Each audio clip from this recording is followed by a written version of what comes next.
Hello everyone, this is Prince and this is my final presentation for this class. So my topic was the impact of stress management in the workplace. So in this presentation, we are going to explore the importance of managing stress in the workplace, focusing on employee well-being, productivity, and organizational success. It also includes interview responses with career opinion. Um, First of all, let's talk about what stress management is. So, stress management refers to the efforts to change perception and behaviors when external and internal demands exceed personal highlights or personal resources. This highlights a key principle that is, stress isn't just about external pressure, but how we perceive and respond to it when we feel overwhelmed by work, relationships, or responsibilities. It's often because we believe our abilities or resources, that is our time, energy, and skill, aren't enough to meet those resources. So basically, stress management involves changing the mindset and behavior through techniques like time management, relaxation, goal setting, and seeking support. So, what are our responses to stress? Stress in the workplace can manifest in three major forms, that is physiological, psychological, and organization. Physiological stress affects the body, leading to serious health issues like heart disease, high blood pressure, and migraine headaches. Um, Psychological stress impacts mental health, which often results in depression, anxiety, anger, overeating, or substance abuse like alcohol dependence. And on a broader scale, organizational stress influences work culture. Um, when we are stressed in organization, it causes job dissatisfaction. That is, we are not happy with our job, increased absenteeism, low morale, and reduced productivity. Understanding these types of stress is essential because it helps us develop effective strategies to support employee well-being and create a healthier and more productive work environment. So now let's understand what workplace stress is. So workplace stress is the physical and emotional response that occurs when job demands do not match um, the capabilities, resources, or the needs of the worker. This stress can lead to burnout, decreased motivation, mental health issues, and physical illness, which affect both the employees and the employer. Because if the employer or if the worker is not coming to work, the organization is not making any profit. So that is why workplace stress or managing workplace stress is very important. Now let's look at some statistics of workplace stress. We have three statistics here that we're going to get into. First one is the American Psychological Association in 2020 published an article that said 78% of adults reported stress due to the COVID-19 pandemic. And I believe that is something we all can relate to. The Health and Safety Executive reported that 914,000, or they reported 914,000 cases of work-related stress, depression, or anxiety. So the Health and Safety Executive is a government-owned publication in the United Kingdom. So in 2024, they reported 914,000 cases of work-related stress, depression, or anxiety in the United Kingdom, which is a pretty high number. And OSHA, which is under the US Department of Labor, also states that workplace stress contributes to increased absenteeism, turnover, and healthcare costs. Like we said in the previous slide, if workers are not coming to work, there's a lot of absenteeism. Company is not making any profit, and they are also spending a lot more to take care of themselves. Like I mentioned earlier, I had an interview with Corrida Queen. So Corrida Queen is a chief operating officer of Liberty Taxes. And I had a very nice interview with her and I learned a lot from that interview. So in the next few slides, you're gonna dive deep into that interview. So my first question was describing a time when workplace stress affected her performance or her well-being. And she said she was working on a major project under a tight deadlines. And the pressure that came from the project or the work, it caused her to have no sleep. And it got her to be irritated very easily, which led to many errors she wouldn't do on a normal day. And eventually, what she had to do was take a short leave to, recover and reassess her work-life balance because she needed that. And my second question to her was, what stress management technique has she found effective in her workplace? And she said mindful practices, deep breathing, and time management has helped to really reduce daily stress. She also found out that physical exercise and having a clear end of day routine helps her separate work from personal life. So she basically don't mix her personal life with work. If she's at work, it's all work. If she's at home, it's all home. So that this keeps her mind clear. And the third interview question that I asked was obviously she's trying herself to, be stress free at her job, but what is her employer doing to support her and what they can do better? So she said they have access to the employee assistance programs and occasional wellness days where they sent in professionals to come in on some days to talk to them. However, she said her leadership can do better by normalizing conversations around mental health and often offering regular workshop on coping strategies. It shouldn't be like once in a year, maybe it should be like three, four, times a year, like once every quarter, which is gonna, help them work very well. And the fourth question I asked was, how does managing stress effectively contribute to her overall productivity in the workplace?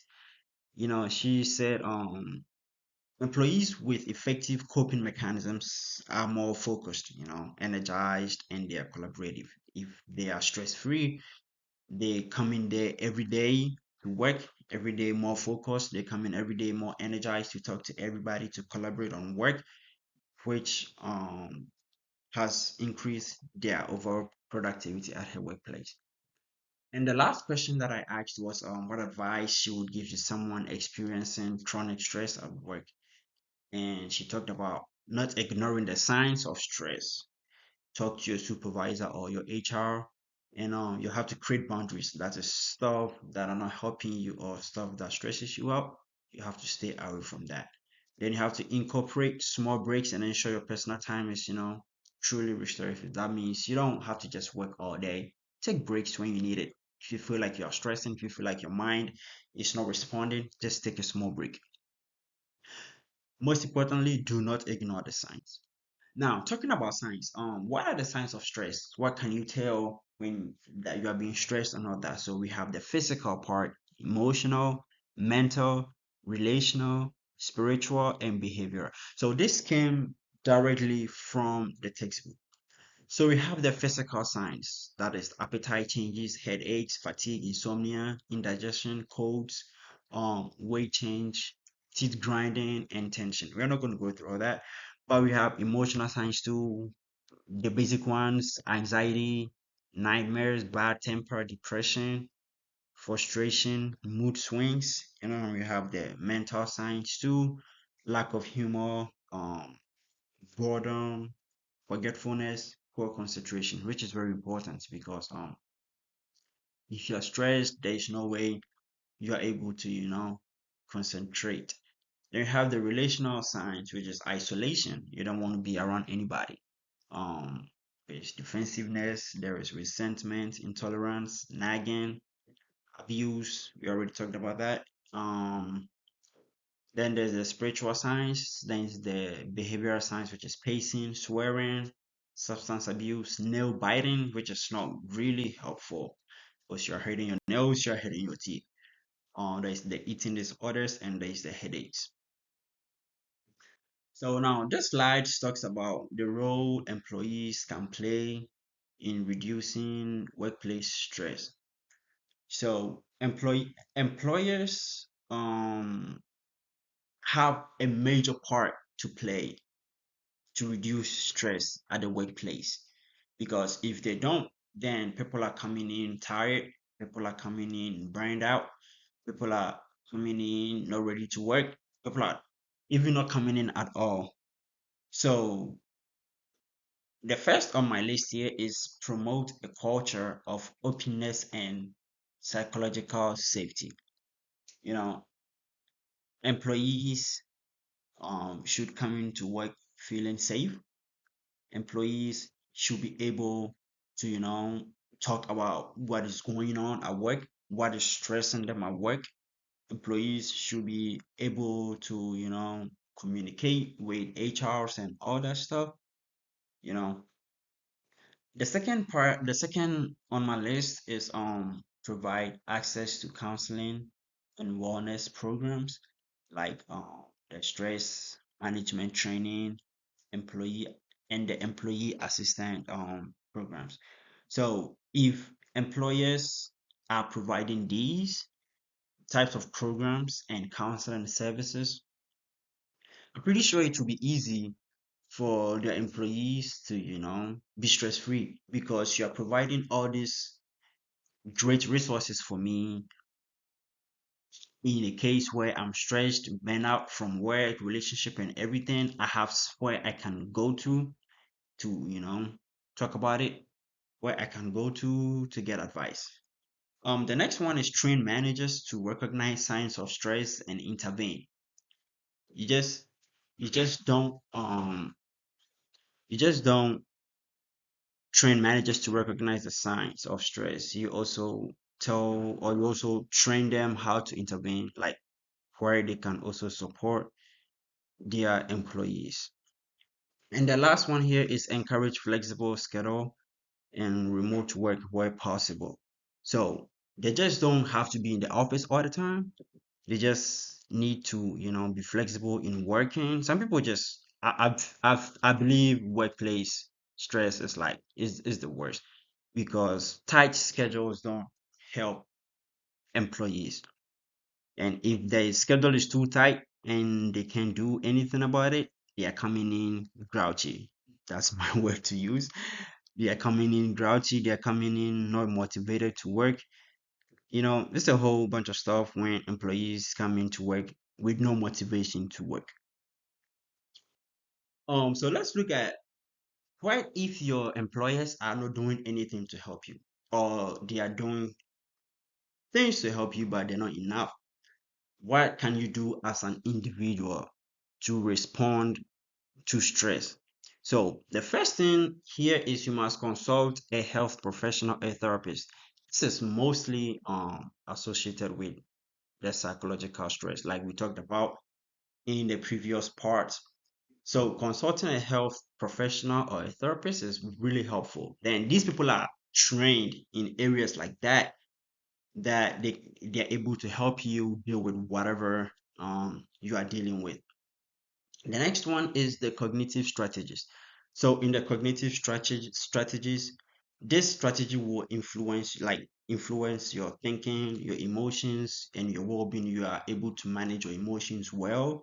You're able to, manage your thinking well. You're able to do all that with the cognitive strategy. And the behavioral strategy is time management, goal planning, and problem solving, and all that stuff. So if you implement this behavioral strategy, you are able to manage your time well. If you're managing your time well, you don't have anything to worry about, anything to stress you out on your job. If your goal is planned and is carefully stretched out, you are also doing that, and there is no need, or there won't be any need for you to be stressing, because you have a goal to meet and you are doing this at this time and this at this time. The next on the list is identifying your stressor and the stress levels, which is very important. This means that you are actually looking at what stresses you out, things that stresses you out, things that you need to stay away from, and what levels it takes your stress to. So if you can keep all that, that is very important too. And the next one is keep a journal, which is very, very important. Keeping a journal can kind of works with identifying your stressor and your stress levels because you are writing down stuff that stresses you out. You're writing down your thoughts, which actually frees your mind, to work. And the last one here is learn to share and disclose. This is very important. Even though you are learning to share and disclose, you are also trying to share with the most trusted person. You can't just, go around and just talk to anybody. You want to find somebody you can actually trust. This can be a close friend, this can be your human resource management. These people are trained in areas like that. This can be a wife, it can be a trusted family, somebody you actually respect. And you know we've talked about all that. And to conclude, stress management is essential for healthy productive workplace. If stress is not managed, workplace is not going to produce anything. People are just going to come with no motivation to work at all. So it is important that you manage stress in the workplace and have a productive, days, not just people coming in making free money. And employers must create environments that support mental well-being. You want people to come in and work. You don't want very huge turnover. You want to retain your profits and all that. Employers must create environment that's going to support the mental well-being of their employees. You don't have to come to work and the place stresses you out. No, people are not going to work like that. Employees also need to develop coping mechanisms to handle daily pressure, like we talked about, the wellness programs, the employee assistance program, the stress intensive programs, and all that. Employees need to, develop all that for their employees, you know. And the last one we're going to talk about is the with combined efforts, we all can make workplace more supportive and resilient space. It just doesn't have to be employers, it has to be employees too. We all need to come together in order for us to achieve a stress-free workplace. And these are the references that I had some from the American Psychological Association, the Health and Safety Executive in the UK. This is from OSHA, the United States Department of Labor. This is from the Workplace Stress Productivity, a journal from the Kansas Journal of Medicine. And this is also a journal from Organizational Labor. Thank you.